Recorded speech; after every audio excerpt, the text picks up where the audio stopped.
Bismillahirrahmanirrahim. Assalamualaikum warahmatullahi wabarakatuh. Alhamdulillahi rabbil alamin. Wassalatu wassalamu ala nabiyyina Muhammadin wa ala alihi wa ashabihi wa man tabi'ahum bi ihsanin ila yaumiddin. Amma ba'du, rabbi shrah li sadri wa yassir li amri wahlul 'uqdatam min lisani yafqahu qawli. Subhanaka la ilma lana illa ma 'allamtana innaka antal alimul hakim. Allahumma 'allimna ma yanfa'una wanfa'na bima 'allamtana wa zidna ilman ya rabbal alamin. Allahumma inna na'udzubika min qalbin la yakhsha' wa min ilmin la yanfa' wa min nafsin la tashba' wa min da'watin la yustajabu laha. Ma'asyiral muslimin, jamaah yang dimuliakan Allah Subhanahu wa taala, malam hari ini kembali insyaallah atas izin dari Allah kita akan kembali melanjutkan pembahasan kita terkait dengan sirah nabawiyah, perjalanan biografi dakwah dan perjuangan Rasulullah sallallahu alaihi wasallam, yang pada pembahasan terakhir pada bulan lalu kita telah sampaikan tentang latar belakang terjadinya perang Badar Al-Kubra. Tentu dengan waktu yang terbatas ya, kita mungkin apakah bisa menyelesaikan apa tidak malam hari ini. Yang penting ngaji ya Pak ya. Yang penting ngaji. Kita bisa mengambil pelajaran dari kisah-kisah perjuangan daripada Rasulullah sallallahu alaihi wasallam. Secara ringkas kami sebutkan ringkasan dari latar belakang terjadinya perang Badar.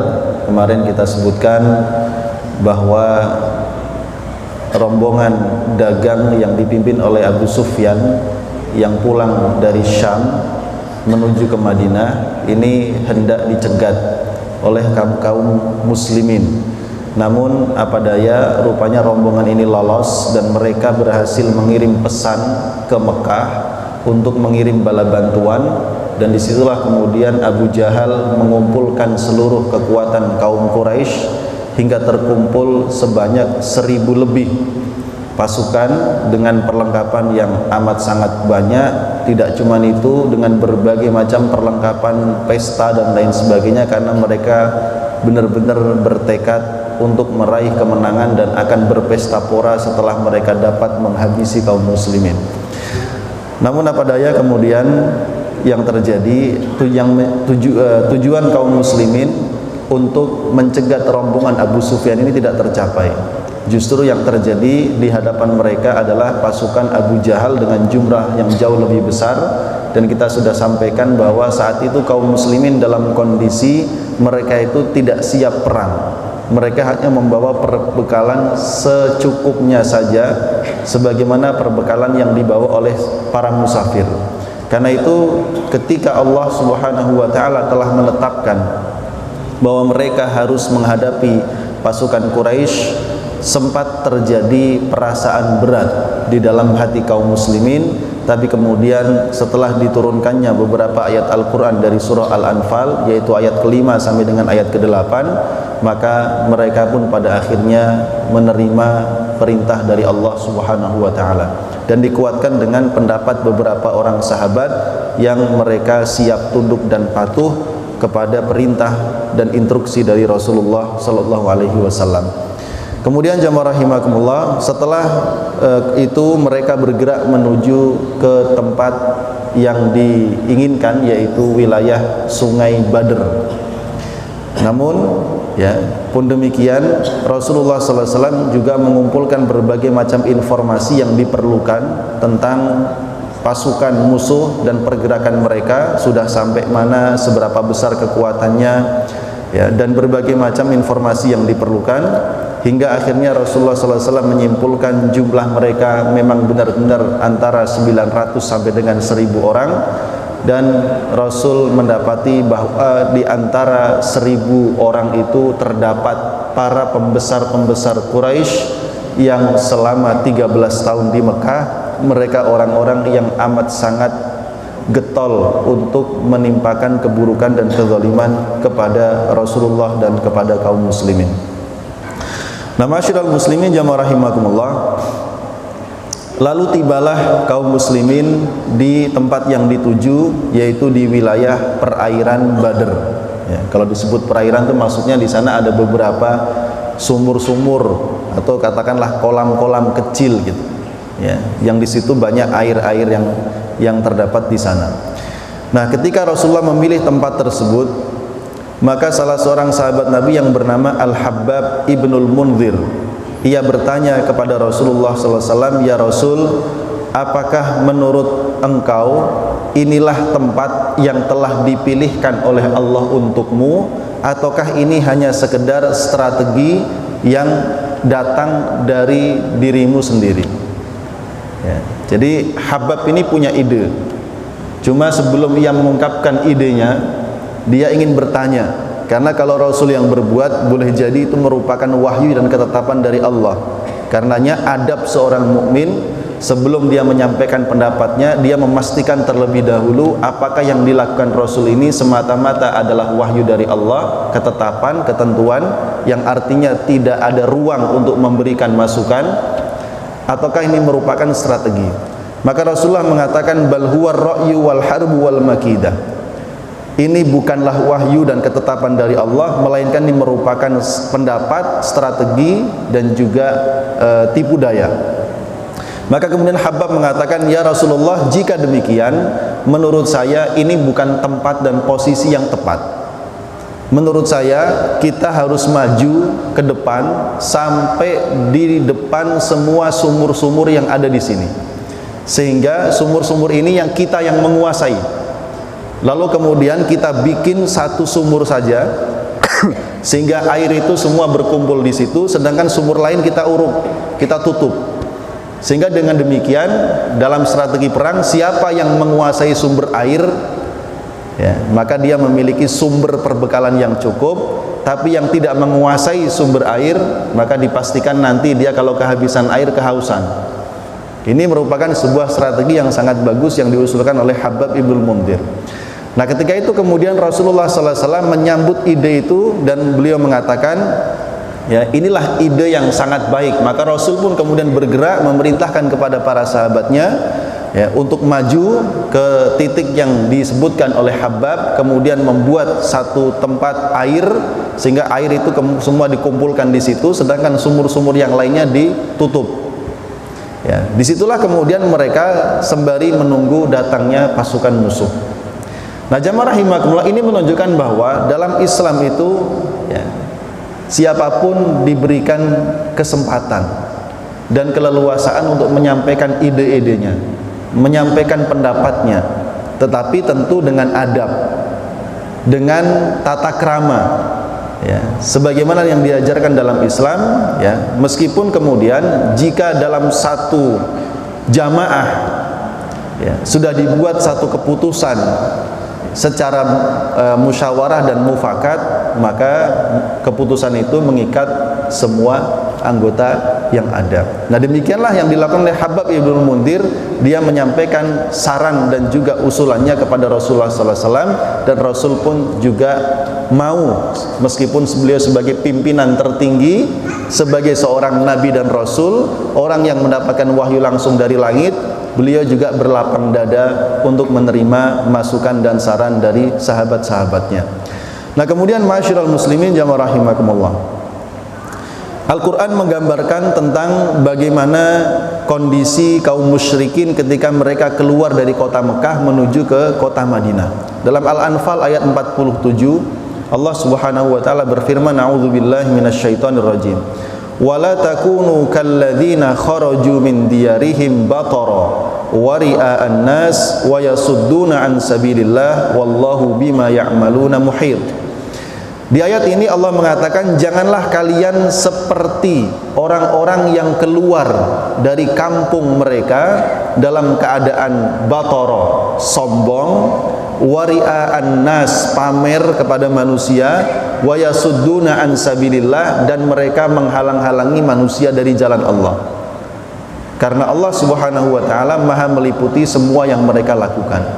Jadi Allah melarang kaum muslimin untuk tasyabbuh, menyerupai orang-orang kafir dalam kondisi ini, yaitu agar mereka tidak meniru gaya orang-orang kafir, gaya sombongnya, gaya pamernya, dan perilaku mereka yang menghalangi orang-orang dari jalan Allah Subhanahu wa ta'ala, yang ini merupakan 3 perilaku yang amat sangat dibenci oleh Allah Subhanahu wa ta'ala.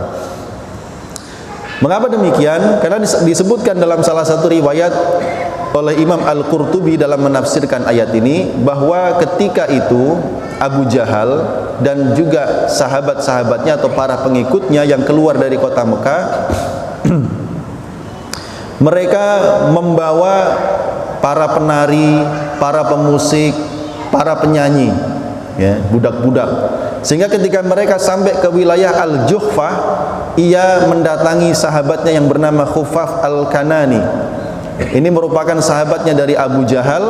Kemudian dia memberikan kepada Khufaf ini hadiah-hadiah yang sangat istimewa, ya. Kemudian berdialog sedemikian rupa hingga akhirnya Abu Jahal pun mengatakan, sesungguhnya kita ini akan memerangi Allah sebagaimana yang dipersangkakan oleh Muhammad dan pengikutnya.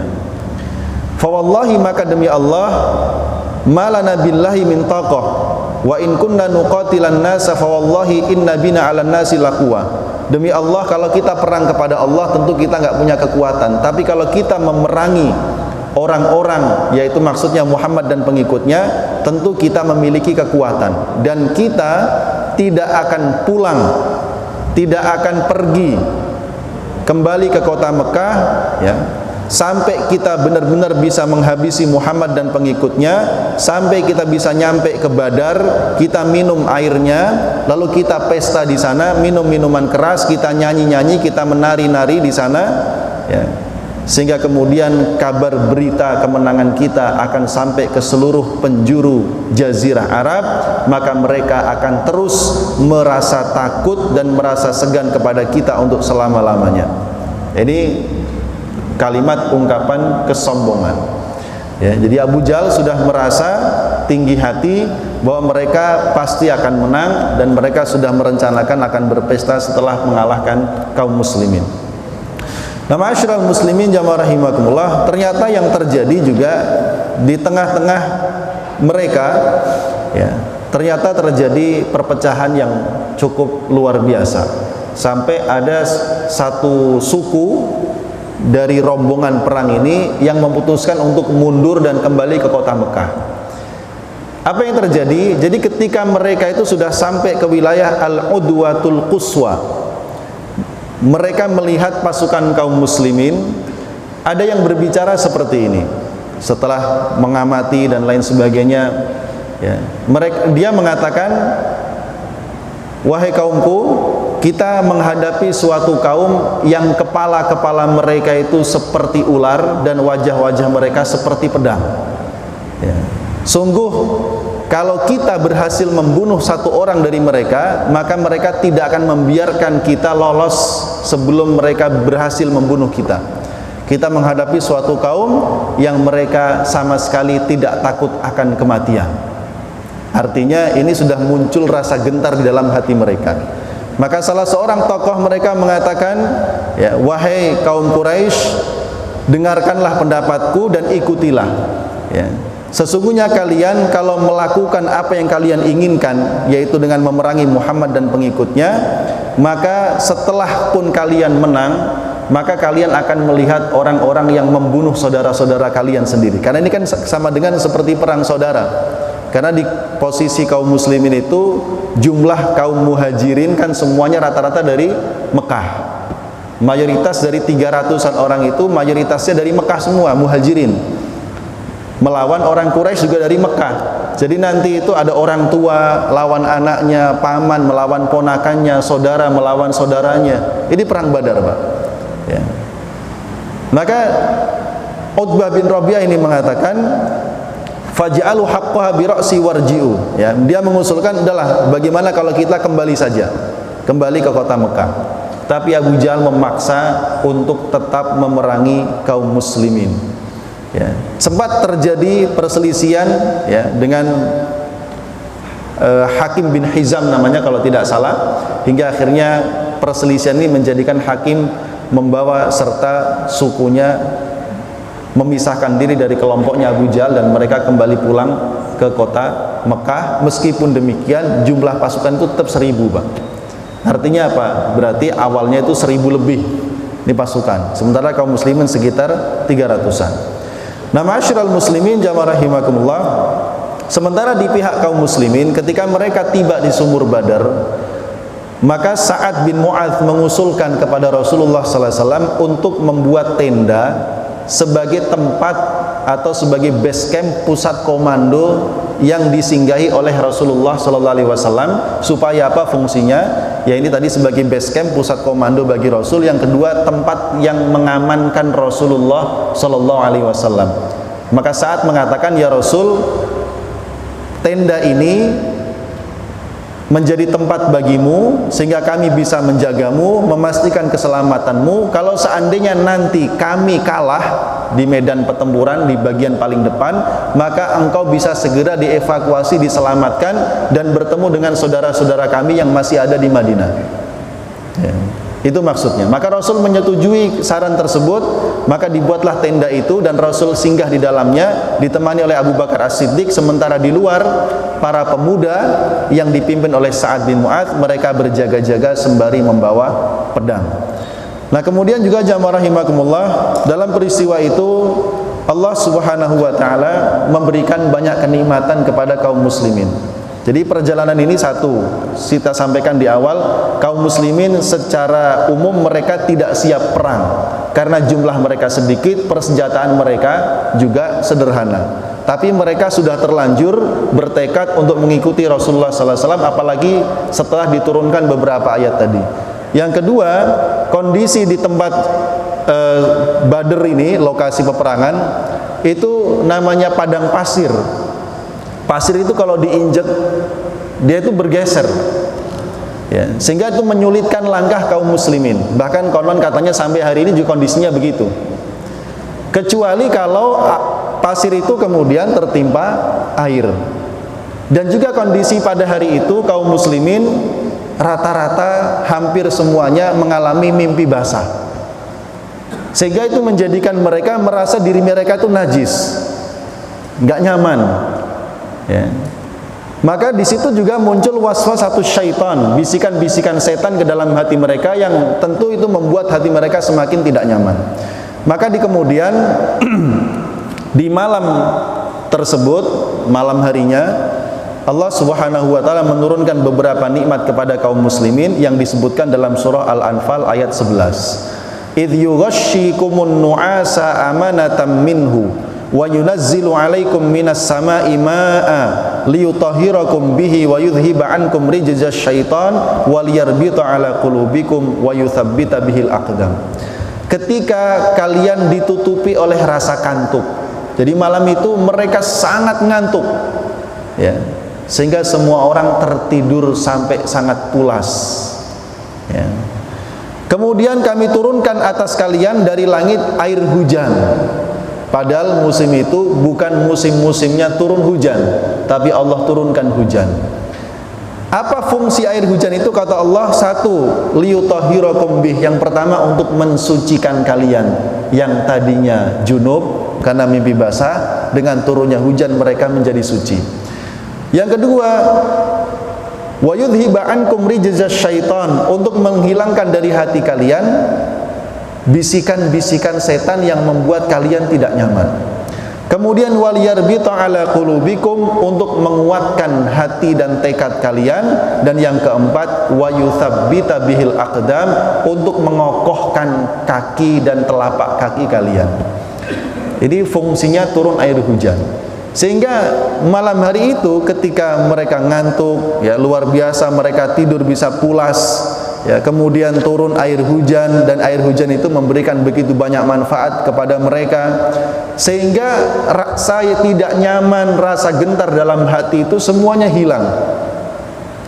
Yang muncul adalah semangat, tekad, dan juga dorongan yang kuat untuk berjuang, berjihad fi sabilillah. Itulah yang terjadi Bahkan disebutkan oleh beberapa orang sahabat, malam hari itu kami melihat, kata Ali bin Abi Thalib, tidak ada orang yang berjaga-jaga di antara kami, semuanya tertidur kecuali hanya Mikdad yang masih kelihatan berjaga dan Rasulullah SAW yang kelihatan masih sholat di pinggir pohon kurma. Ya, ini begitu luar biasa. Nah, ma'asyiral muslimin jamaah rahimahullah, maka dengan demikian, dengan tidur dan juga turunnya air hujan itu, Allah telah membersihkan kaum muslimin secara zahir, fisiknya menjadi suci, kemudian juga hati mereka, batin mereka juga menjadi bersih, sehingga yang ada hati mereka dipenuhi dengan keimanan dan keyakinan kepada Allah Subhanahu wa taala. Jadi turunnya pertolongan Allah itu bentuknya macam-macam, Pak. Ya. Enggak cuman melulu bentuknya itu seperti yang diinginkan oleh manusia, ya, tapi boleh jadi berupa hal yang lainnya yang tidak pernah terpikirkan oleh manusia, ya, berupa hal yang lain seperti ini turunnya hujan, rasa ngantuk. Jadi ngantuk tuh kadang juga menjadi pertolongan, ya, gitu. Maka setiap muslim itu memandang setiap peristiwa dalam kehidupannya itu adalah dengan husnudzon kepada Allah Subhanahu wa taala. Kalau di masa Rasul masih turun ayat langsung dijelaskan oleh Allah, ini loh nikmatku kepada kalian, dikasih tahu.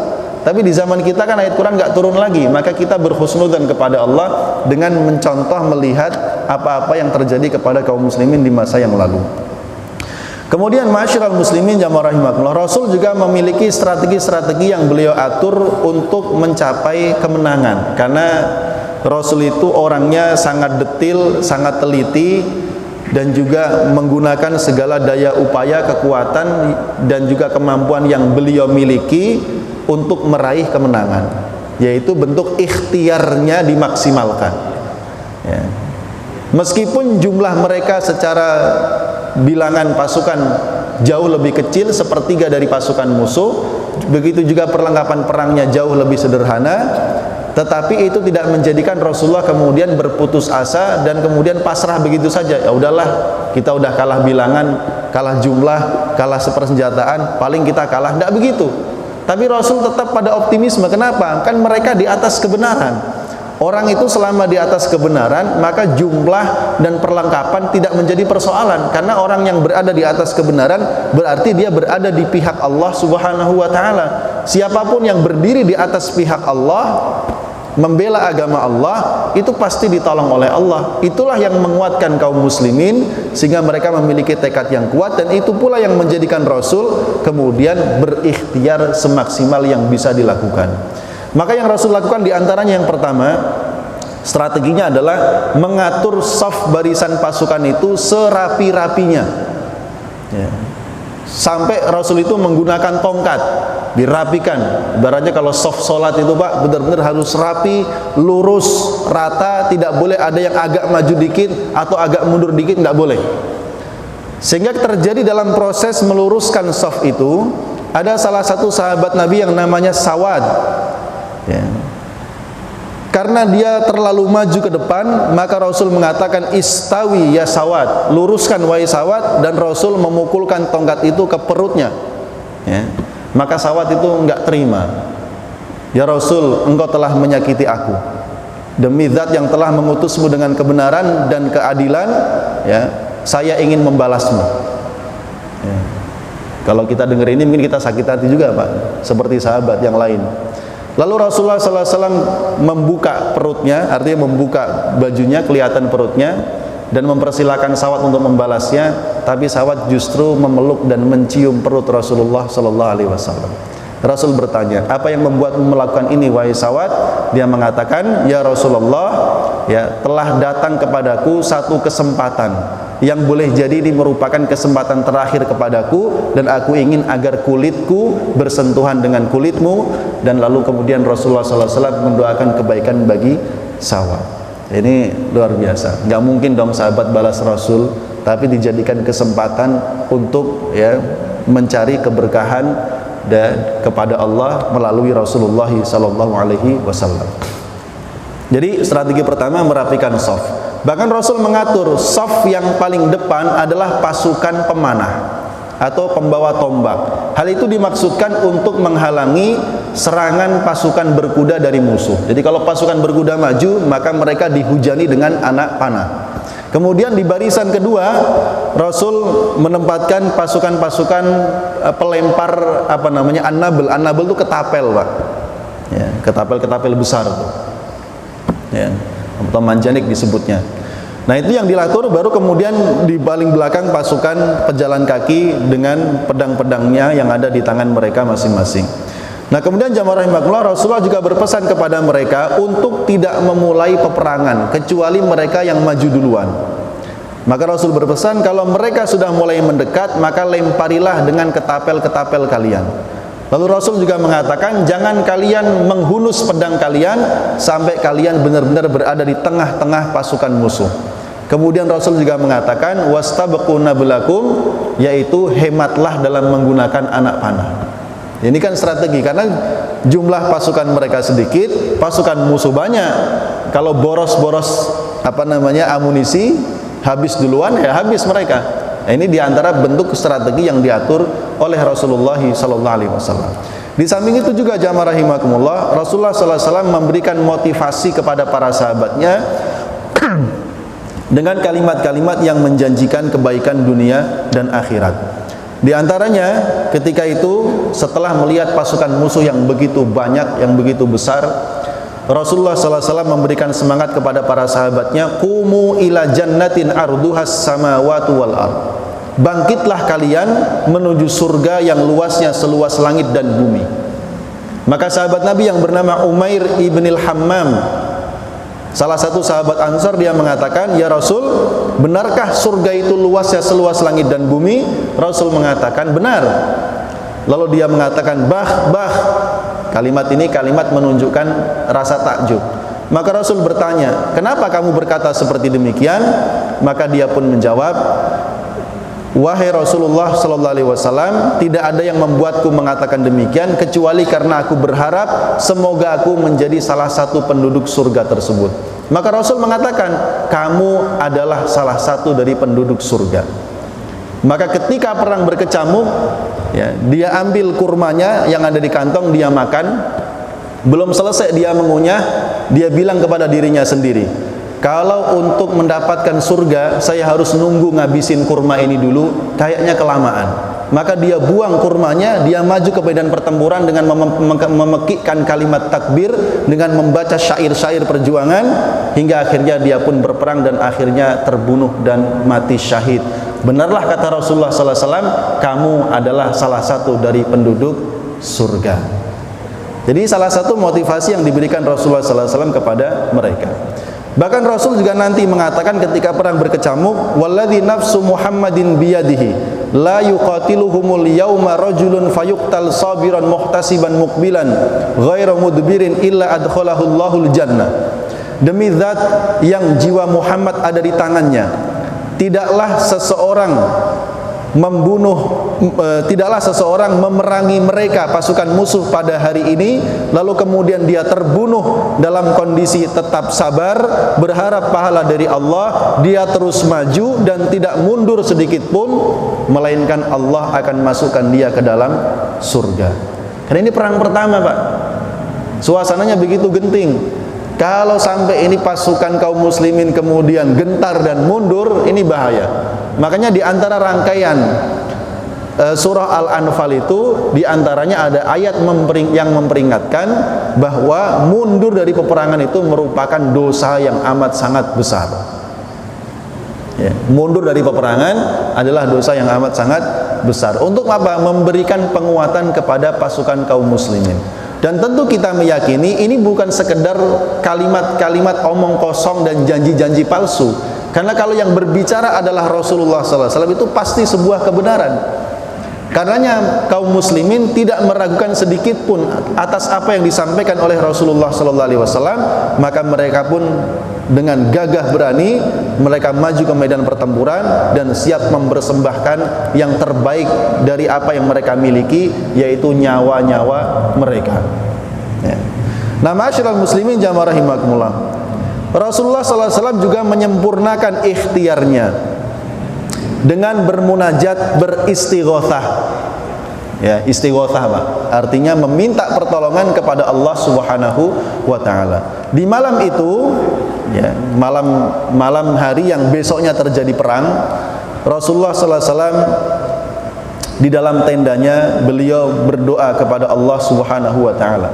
Diungkapkan dalam Al-Qur'an Al-Anfal ayat 9, "Idz tastaghitsuna rabbakum fastajaba lakum." Ketika kalian beristighotsah, meminta pertolongan kepada Tuhan kalian, lalu Tuhan kalian mengabulkannya, anni mumiddukum bi alfim minal malaikati murdifin, bahwa kami akan mengirimkan kepada kalian 1000 malaikat yang datang berangsur-angsur memberikan pertolongan kepada kalian. Ya. Jadi beristighotsah, menyempurnakan ikhtiar dengan doa. Karena doa ini adalah bagian bentuk ketundukan dan ibadah seorang hamba kepada Allah Subhanahu wa taala. Seseorang yang hanya berikhtiar dan meninggalkan doa, tidak mau berdoa, ini orang yang sombong, Pak. Merasa kekuatannya mampu untuk melakukan apa yang dia inginkan, mencapai apa yang dia harapkan. Tapi orang yang hanya berdoa tanpa mau berusaha, ya, ini orang yang keterlaluan. Ya. Maka seorang muslim yang baik itu dia menggabungkan antara ikhtiar yang maksimal dengan munajat dan doa kepada Allah Subhanahu wa taala. Sehingga dia telah melakukan sebab-sebab yang mengarah kepada keberhasilan, kemudian dia sempurnakan dengan meminta kepada zat yang akan memberikan kesuksesan dan keberhasilan, maka dia berdoa kepada Allah Subhanahu wa taala. Di antara doa yang Rasul panjatkan, Allahumma anjis lima wa'atani, ya Allah, tepatilah apa yang telah Engkau janjikan kepadaku. Ya Allah, jika kelompok kecil ini binasa, ya, kelompok kecil pasukan kaum muslimin ini binasa, maka Engkau tidak akan pernah disembah lagi di atas muka bumi ini. Ini kalimatnya cukup menggentarkan. Tentu ini bukan berarti Rasulullah mengancam Allah Subhanahu wa taala. Itu menandakan suasana hati. Suasana hati Rasulullah sallallahu alaihi wasallam yang sangat begitu luar biasa, menginginkan supaya Allah benar-benar menurunkan pertolongan, dan juga menunjukkan betapa bahayanya kondisi peperangan saat itu. Kalau sampai kaum muslimin itu kalah maka orang-orang Quraisy itu pasti akan merangsek masuk ke kota Madinah. Yang di Madinah pasti belum siap. Yang terjadi pasti akan kekalahan telak dan kebinasaan bagi kaum muslimin, ya, seluruhnya, dan itu berarti akhir daripada Islam untuk selama-lamanya. Tapi tentu Allah Subhanahu wa taala telah menetapkan dan akan memenuhi janjinya kepada Rasulullah sallallahu alaihi wasallam. Di antara doa Rasulullah sallallahu alaihi wasallam juga beliau mengatakan, Allahumma ya Allah, inilah Quraisy, dia telah datang dengan kesombongannya, dengan kecongkakannya, ia telah menantangmu, mendustakan Rasulmu. Ya Allah, fanasrukal ladzi wa'atani, ya Allah, pertolonganmu lah yang Engkau janjikan kepadaku, sangat aku harapkan. Rasul terus berdoa, Pak, sampai tangannya diangkat sangat tinggi. Saking tingginya sorbannya jatuh. Maka Abu Bakar mengambil sorban itu, diletakkan kembali ke leher Rasulullah sallallahu alaihi wasallam, dan Abu Bakar mengatakan, cukup ya Rasulullah, Allah pasti akan menepati janjinya kepadamu, dan Allah tidak akan kemudian merendahkanmu untuk selama-lamanya. Ya. Nah, jamaah rahimakumullah, kemudian setelah itu Rasul keluar esok paginya. Beliau ambil segenggam pasir. Ya. Kemudian beliau lemparkan ke arah musuh. Syahatil wujuh. Sampai nggak kira-kira? Posisinya agak jauh. Ya. Karena yang melemparkan itu Rasulullah sallallahu alaihi wasallam, ya, dan yang menyampaikan adalah Allah Subhanahu wa taala, maka berlakulah ayat Al-Qur'an Al-Anfal ayat 17, wa ma ramaita idz ramaita walakinnallaha rama. Tidaklah ketika wa ma ramaita, tidaklah kamu melempar ketika kamu melempar, melainkan Allah lah yang melemparkannya. Artinya melemparnya Rasul itu sebagai bentuk ikhtiar saja. Ya, kena nggak kena itu urusan Allah. Maka Allah menghendaki pasir itu sampai kepada musuh, dan setiap musuh itu matanya kemasukan pasir. Nah, ini kan salah satu bentuk keajaiban dan juga pertolongan yang diberikan Allah kepada Rasulullah sallallahu alaihi wasallam. Sehingga itu menjadikan juga kekacauan di antara pasukan musuh ya, dan menjadikan mereka juga kemudian gentar dalam kondisi demikian. Udah mau Isya? 6 menit lagi.